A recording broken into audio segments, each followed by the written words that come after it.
আমি কে জানো? তোমার এটা বন্ধ করে দেবো, সে ক্ষমতা আছে। আমি কে জানো? তোমার বন্ধ করে দেবো। তৃণমূল কংগ্রেসের উদ্যোগে কম্বল বিতরণ অনুষ্ঠান হবে।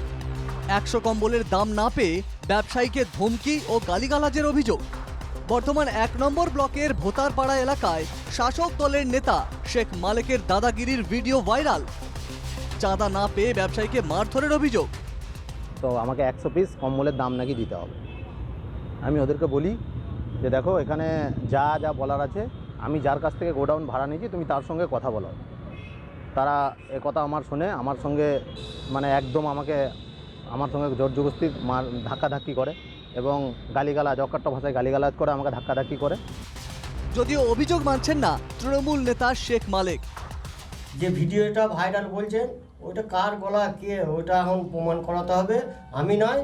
আর তৃণমূলের কম্বল বিতরণ ওটা আমরাই নিজেরাই চাঁদা তুলে আমাদের নিজেদের যে আমাদের কমিটি আছে, কমিটির মধ্যে আমরা 1000 কম্বল অলরেডি আমরা কিনে নিয়েছি। ওর কাছে এটা কম্বল চাওয়া হয় না, যে ও ব্যবসাটা কীভাবে করছে বেআইনি নাকি, এই জন্য আমি ওদেরকে পাঠিয়েছিলাম। বর্তমান 1 ব্লক কমিটির তৃণমূল নেতার দাদাগিরি নিয়ে সরব বিজেপি।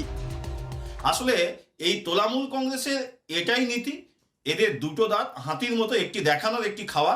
এরা সমাজসেবার নাম করে এলাকার ব্যবসায়ীদের কাছ থেকে লাখ লাখ টাকা তোলে আর সামান্য কিছু গরিব মানুষকে কয়েকটা কম্বল বা বস্ত্র দান করে নিজেদেরকে সমাজসেবী দেখানো। শুক্রবার বর্ধমান থানায় অভিযুক্তদের বিরুদ্ধে লিখিত অভিযোগ দায়ের করেছেন শেখ আরজু। পূর্ব বর্ধমান থেকে মোহাম্মদ খানের রিপোর্ট, NK TV বাংলা।